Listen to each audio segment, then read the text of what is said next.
So hello everyone. I'm very sorry for the technical delay. We are trying a new streaming application and we had some difficulties with it, but I hope everything will be fine from now on. So what we will be discussing today is the Huawei solutions for everything you need.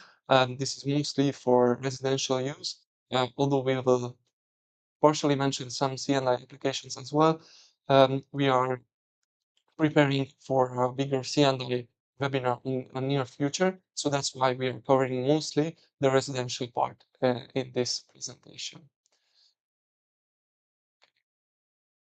So the first and foremost, very important part is device compatibility. This one is mostly highlighted because of the CNI, and it's also true whenever we design a system, it's very important that we choose compatible design components. And in case of Huawei, the residential system only works together with Huawei accessories like batteries. Uh, and some might say this is a disadvantage. However, we always recommend to use the inverter with their own brand of batteries, because if you have any warranty issues later on, then both manufacturers will just point towards each other, and it will be very hard to manage the situation. Also, um, of course, the manufacturers try to develop for their own equipment, so it will work best together with their own developer and the manufacturer of the inverter. So it's important to keep in mind. However, in CNI applications, you can use the Huawei battery for different kinds of inverters because they are AC coupled. So in that case, you will need a third-party EMS device, but still you can make the Huawei battery work together with the third-party inverter. However, if you already have a Huawei inverter on the site, then it's highly recommended to use Huawei batteries, because if you attach different kinds of batteries, you will also need a third-party EMS, and the ecosystem will not be functioning that well together, and it will be more expensive. Uh, so yeah, basically we suggest that whenever you have a Huawei inverter on a site, use Huawei batteries. As mentioned, in the residential portfolio, you don't really have that option at the moment, and I'm not expecting that Huawei will change his strategy in that department. However, it's important to highlight that they try to be as user-friendly as possible within their own ecosystem, because the new devices can be used with the old batteries, and the new batteries can also be used with the old devices. So when they launched the new series of the batteries, they thought about the users who previously bought a hybrid inverter, and they can use the M1 series hybrid inverter with the 7 kilowatt hour battery modules. So I think it's a very good strategy and a very good point towards the end users, that they don't exclude the previous devices from the portfolio. One of the very important things to keep in mind, for the same reason, is that when you go on a site to go on an installation, you check this quick guide, which we will send to you via email after the webinar, uh, because in that they describe how to connect, and this is highlighted how to connect the different kind of batteries with the MAP0 inverter. The MAP0 is one of the most common products at the moment for Huawei residential installations, and the communication is a bit different in case of the two battery types or the two battery series. So for that reason, there is a summary. Basically, this is a seven-page summary, and we will send you the two most important pages. Of course, if you need the full document, you can ask it from us. But on these two, the MAP0 connection is highlighted, and this is what you will need when you connect an MAP0 with the batteries. So there are some labels where you can see which part is exactly which part, but what you have to focus on is on the left side of the screen. This is that describes the communication part. And on the MAP0 now, you don't have this communication module exactly like in the previous ones, but the RG45 connector is connected from the battery side. So with the EMA, you will still use a communication interface with the several pins, but with the battery, you will use an RJ45 connector. Also, it's important to mention that whenever you install with the EMA or with SmartGuard system and batteries, of course, the EMA or the SmartGuard will control the whole system. However, that does not mean that you need to connect the batteries to the EMA or the SmartGuard. You connect the batteries directly to the inverter because the inverter uh, is the inverter is in stands in its name, so this would be the power converter. So from the battery DC power, it will make an AC power, and then it will push that power towards the smart yard and towards the loads. So the batteries you will need to connect to the inverter directly, and this uses an RJ45 connector. However, the two batteries have different kinds of communication. That's why we send you the 2 pages, because the two different battery connections will be highlighted, so you can use both. This is the other example. So as I mentioned, we will send you these 2 pages. I know that now, looking at these pictures, there are really a lot of data, so it's hard to comprehend. But when you know what you are looking for exactly, and it's only the list in the communication connection, then I believe that these 2 pages will be very convenient.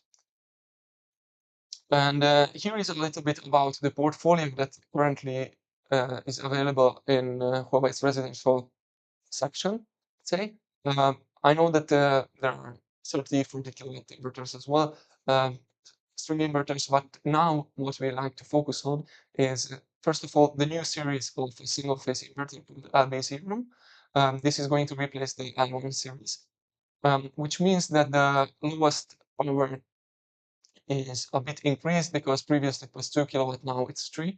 However, it's important to note that the startup voltage also halved with this device. So now the device will start up from 50 volts. And I think that's a very good thing because you can install very small systems now as well. So somebody who just want to use 2 to 3 panels, you can recommend it more confidently that it will always start in the summer because it will reach the required voltage. Also, they increased the maximum discharge power and charge power on the DC side for batteries, so you can use more from the batteries. And I think it's important to mention because here are the batteries in the S1 and C1 series. Yeah, the S1 being the 5 kilowatt hour models and then the C1 with the 7 kilowatt hour models. It's very important to mention that the BMS is very different in these two series. Because yes, the modules are only different in sizes, but the BMS is quite important because it can supply double the amount of power. So the C1 series uh, can supply 10 kilowatts of power instead of the 5 of the previous BMS. So that's a huge difference between the two. And if you check the prices per kilowatt power, um, then you will find that it costs around the same. Really, like there's only a few percentage difference maybe. If you, for example, take 15 and the 14 kilowatt hour systems, so 3 modules from the older one and 2 modules from the newer version, it would be around the same price. And as I mentioned, the available power would be the double amount. So instead of 5 kilowatt, there would be 10 kilowatts available with the C1. Okay, also there is the SE0 series for the single phase inverter, which is 800 available in 8 and 10 kilowatt nominal power.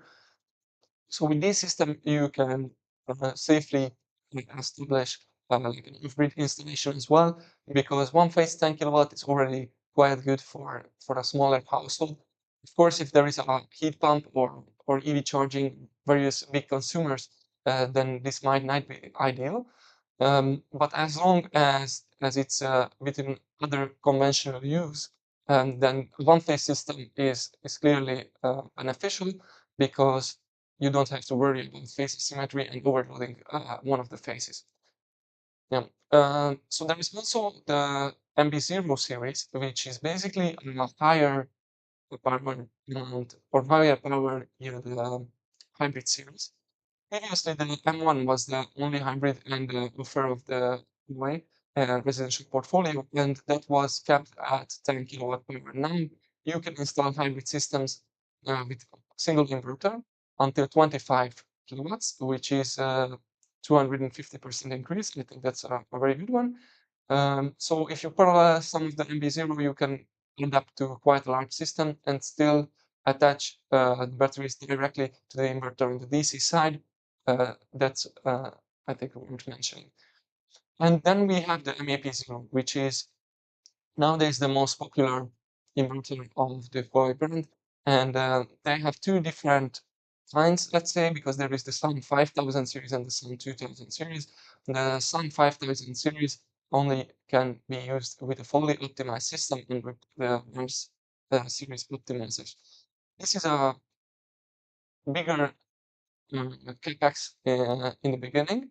However, it contains several advantages. For example, and I think the most important one is the extra 5 year of warranty, because the faults usually happen on the DC side of the inverter, and the optimizers can help prevent this.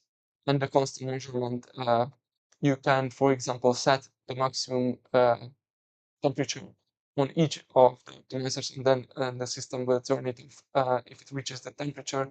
Of course, this one in itself isn't very important.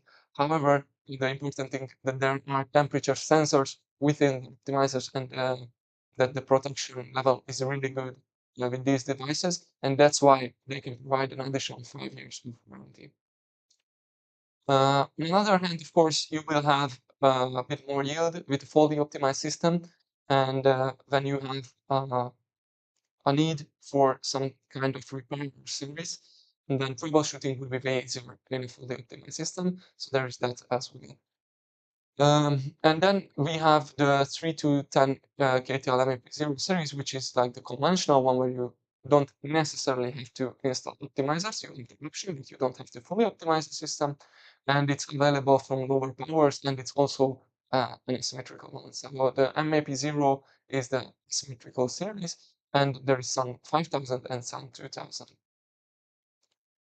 And as I mentioned, but it's still very important, both of the devices can be used with both kinds of batteries. So we brought together some tips in this presentation, and the second one would be that always check the quick guide for setting up the proper communication between the inverter and the batteries. And that's what I mentioned, that we will send these pages to you after the webinar. These were the pages that I showed you previously, like this two. Okay, also we received some questions and we mixed it in between the slides where we thought they would be uh, relevant. So first of all, we received that what are the upper and lower SOC limits of the Reno battery? And the answer is 0 is the lowest and 100% is the highest, because Huawei doesn't have any restrictions regarding the SOC level. It's not like it can be discharged until 90%, it can be discharged until 0%. It will not void the warranty. When the battery reaches 0%, it still have voltage inside the battery itself. It just, let's say, it's just a value that they describe how much capacity do they have available that you can use, and Huawei nominal capacity is the exact capacity that you can use. So they don't differentiate between these two things. So if you purchase a 5 kilowatt hour module from Huawei, you can use 5 kilowatt hours of energy, not 4.5, let's say, because there are a lot of brands that do this. They will highlight that as usable energy on the data sheet, but Huawei's nominal energy is the usable energy. So you can extend from 0% to 100% as SOC values, and that would be no problem or no disadvantage for you in that system. Okay, then let's move into the accessories, because there are a lot of accessories now available from Huawei, and they are coming in very, very different sizes. And it's important to note or know what to recommend to your customer and how much space you will require. So the next tip would be to plan with the correct spacing, because the smart board is surprisingly big in dimensions, I would say, and there's also the ammo that you can insert into junction box. but you need to know that it takes up 6 modules, so it's important to calculate accordingly. Here you can see a picture which combines a lot of devices, so you can have a reference. I believe um, you have used Luna batteries before, so that's also a good reference. That's on the bottom left.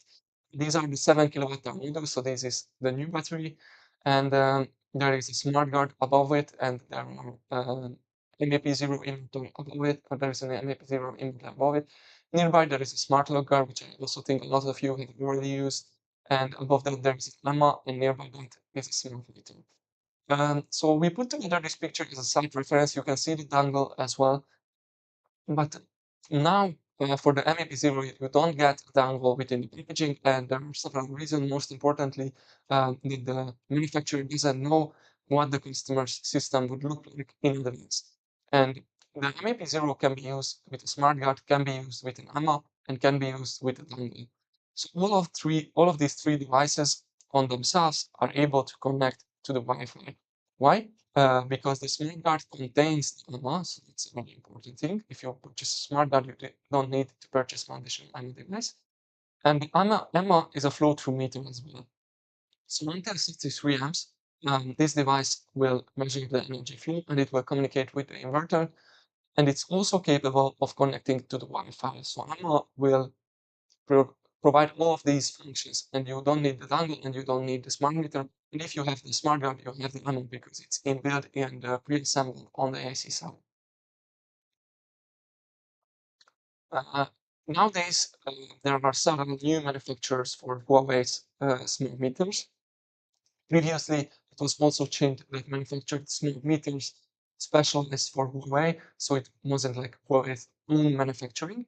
But nowadays, they are working together with more and more companies, and this gives more stability to the company and more competitiveness. But also for the users, it may cause a bit of confusion because you expect to receive a changed smart meter and you receive something else.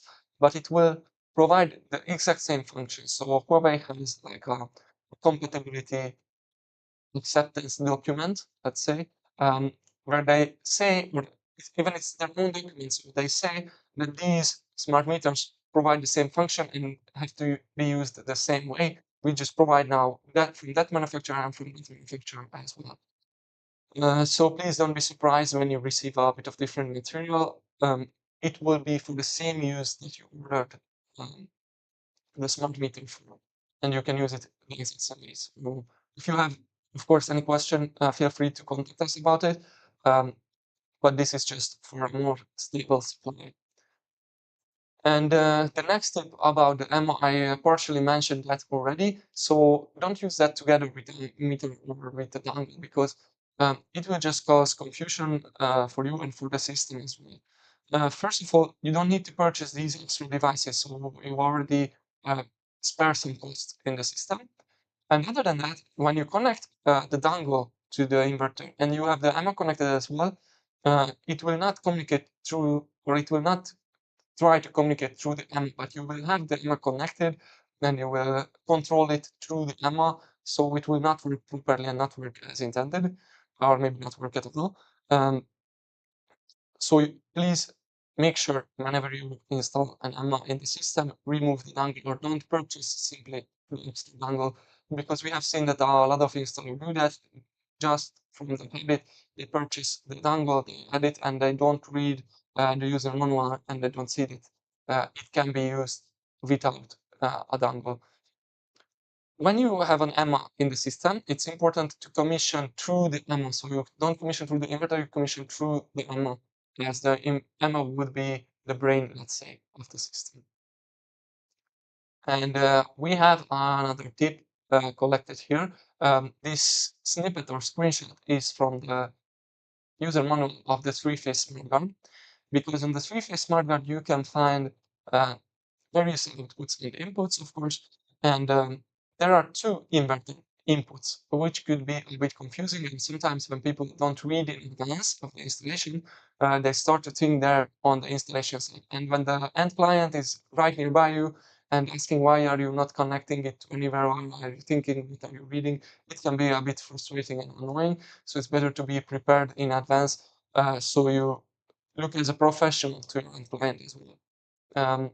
So there is a table put together in user manual, which exactly describes if you use a certain device and the amount of this device to which port you need to connect it in the smart grid. If you check this table, I recommend you to save just this table from that presentation, because then you will have it and you don't have to go through all the user manual, you will have it in your hand, and then whenever you design a system, you will just take a quick look at it and see where to connect the different inverters.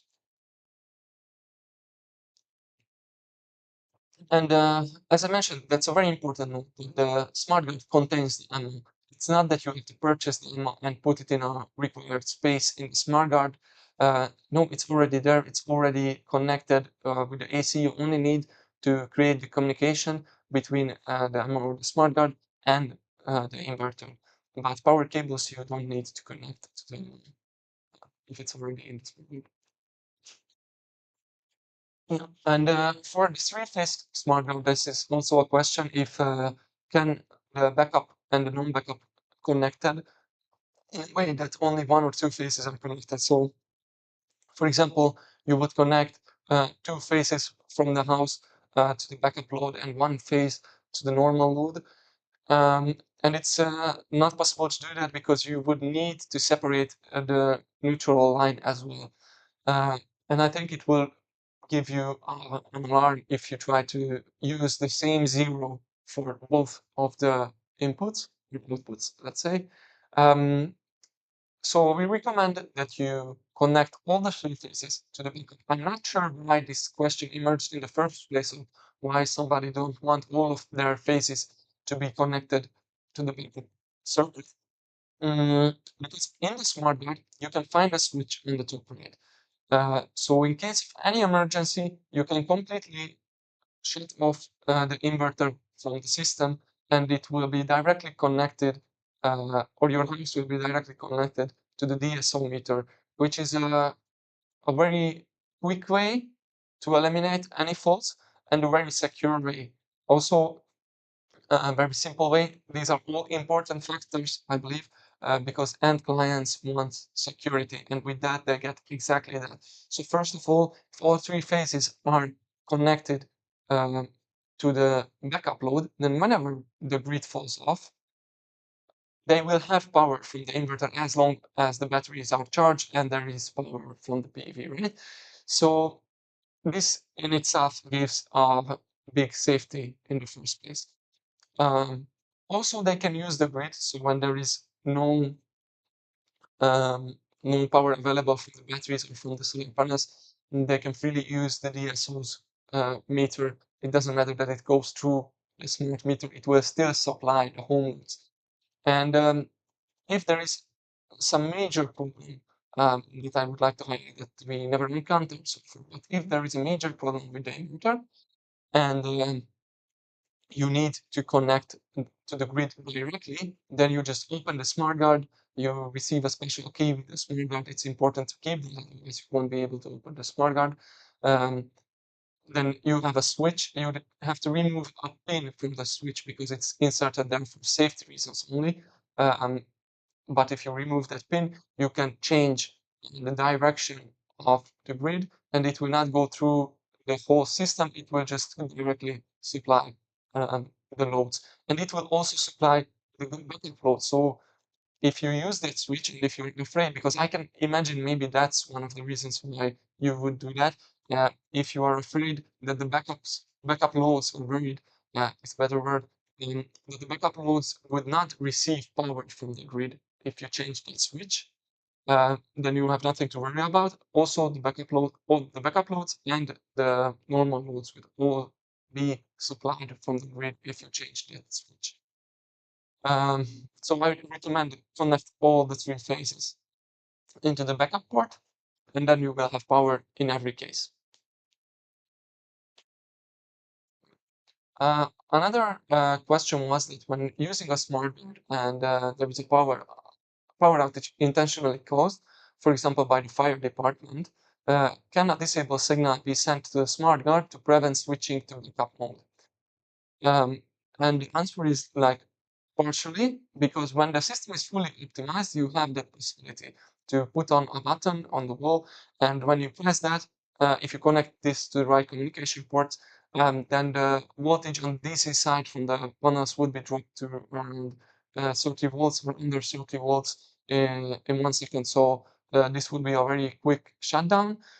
Also, of course, you can send a command from the cloud, but maybe it's a bit more complicated and slow, and if the Wi-Fi is already damaged, then it will not work. So I think this one is the best option. Um, Basically, you need the fully optimized system for me. That's the disadvantage.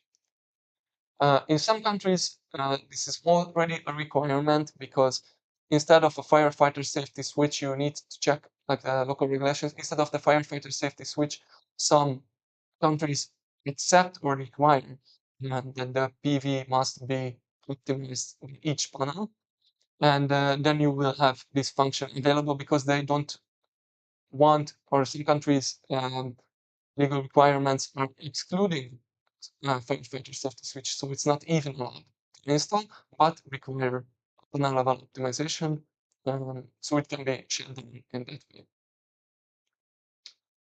So there is also another tip about fully optimized system. I have partially mentioned this before, like Sun 5000 inverter series would come with a 15-year warranty, and nearby the 50-year warranty, you will have the higher yield, you will have the easier maintenance, the quicker maintenance, and you will have this function, this rapid shutdown function available as well. So there are at least 4 major advantages for a fully optimized system, and the only disadvantage would be the beginning cost of the system, or the capex of the system. Oh, sorry. So we also received a question about what is the real lifetime of the Luna 2000 range of batteries, and we don't have an exact answer for that at the moment. Like, our company is 7-8 years old. Um, the warranty is 10 years, so every battery is within the warranty period yet. We expect that the manufacturer would design the system so it will for sure work over the warranty time. Uh, it's simply because monetary issues, it would cost a lot of money to the company if many batteries would go wrong before the warranty time. So they design it in a way that it will for sure last that long. So my expectation would be 13, 15 years. Uh, yes, we are talking about the batteries. The capacity will always be diminished by the usage. However, the end of the year, they provide more than 80% of the capacity, which I think is a very good thing. I don't recall exactly, but maybe it's around 88% in the case of Huawei, which is really a lot. You can check this on the datasheet or in the warranty document. And the battery will reach the end of life around 65, 70% state of health. And in the end of the battery life cycle, the deterioration will weaken. So in the last few years, it will lose more of the battery health, let's say, than in the first few years. So that's why we expect it to be around 30, 50 years. But as I mentioned, we don't have the data to confirm that so far. So we only know that in the last few years, where we had our company and we installed the Huawei batteries, we don't encounter any warranty problems with the batteries so far. I think we had only one equipment that needed to be replaced. So it's really not that high of a number.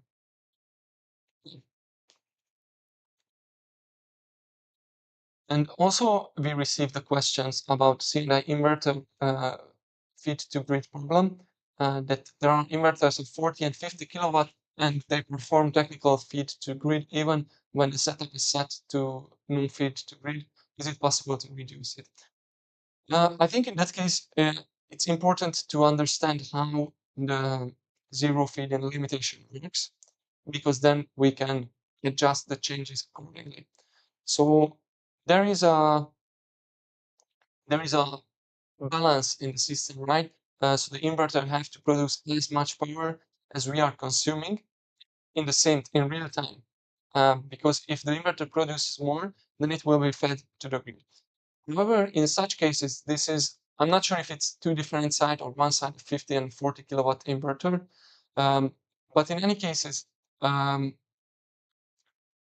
kilowatts is already like a bigger CNI system, most probably, or a close to CNI system, probably on a small business or something like that.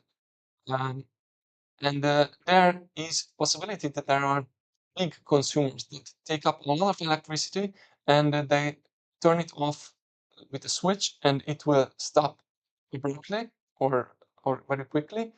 And then this need for power will disappear. However, the inverter previously had the information that it needs to produce that big power load. So the inverter is still producing some amount of power. And there is a difference when you're using zero export limitation. There is a basic value set how much power it always takes from the grid. So when the requirement diminishes or the required amount of load drops suddenly, the inverter will have time to balance that system. So this is the inverter power, this is the load power, and when this one drops, the inverter cannot be dropped that quick, but it will drop longer, let's say, and it has some kind of buffer in that case um, that it can use to avoid feeding into the grid. Because if the load drops quickly and the inverter cannot follow it, this amount will be fed into the grid. So there is a preset value in zero export limitation mode, and maybe it's not enough for your site. In that case, what you need to do is to go into the dongle configuration. And instead of using uh, the zero export limitation mode, you have to use the limited power mode, which is originally for the sites or for the countries where the DSO only lets you feed in, let's say, it lets you install a 10 kilowatt system, but only lets you feed into the grid 3.6 kilowatts. In that case, you need to use the zero mix or the limited power mode, and you enter 3.6 kilowatt as an output limitation on the grid side. So it's important that in the house you can supply 10 kilowatt, but towards the grid you can only inject 3.6. In the same mode, you can enter a negative value. And if you enter a negative value, this is exactly what it would do. So it will increase the difference between it will increase the amount of the power that is always taken from the grid. And if you increase this amount of power, then you will have higher safety against the feeding or the injecting into the grid. So what I would recommend you to do is if it's a 40 and 50 kilowatt system, then go to the dongle configuration and set it to limited power mode and enter 0.1 kilowatt first. If it's a 90 kilowatt system, then there is possible that there are bigger loads. So in that case, you should start with 0.2 kilowatt negative power. In that case, it will always draw the first 200 watts from the grid, and after that, the inverter will start to supply the loads. So you will have that 200 watts of buffer for the quick turning off of the big power devices, high power devices. Yeah. If you experience that the feeding diminished a little bit, but it's still present and that there is no tolerance allowed in your country, then what you can do is that increase that value step by step and find where the optimum is for the system. Because if you increase it too high, then you will take extra electricity from the grid that otherwise you could power with the inverter. But because you increased it very high, it will take, I don't know, first 2 kilowatts, let's say. from the room, and the optimum would be at 0.2 kilowatts. Then you have the difference continuously supplied from the grid instead of the inverter, so it's not gridded.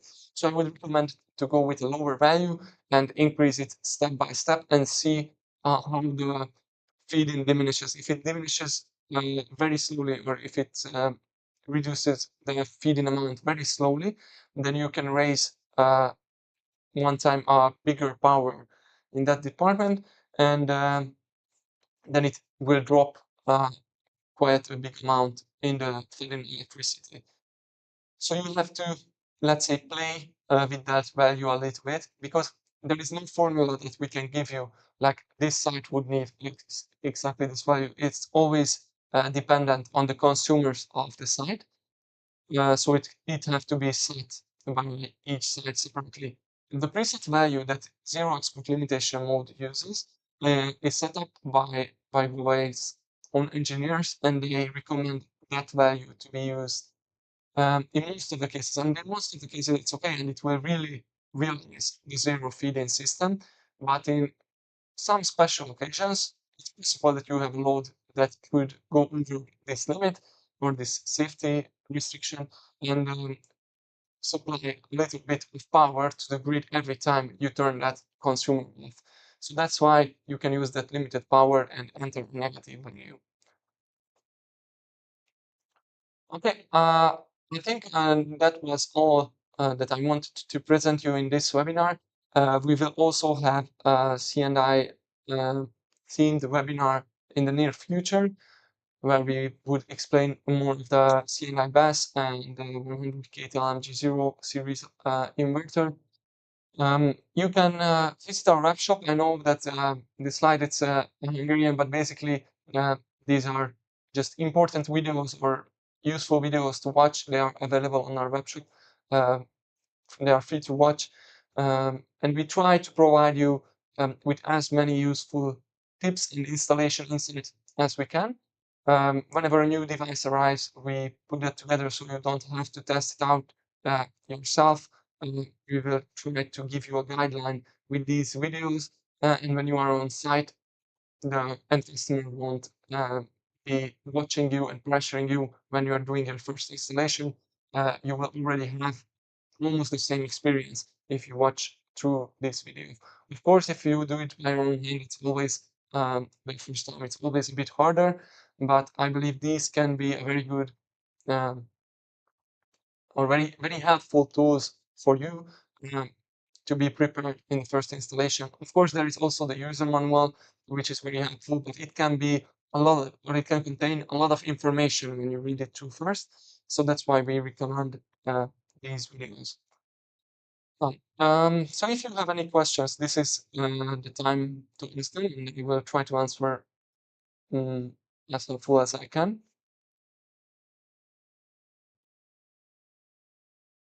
Um, do, do you see the chat? Any chance? Do you see the chat? Because I don't see. See, there's no. Yeah, because I watched it live. Okay.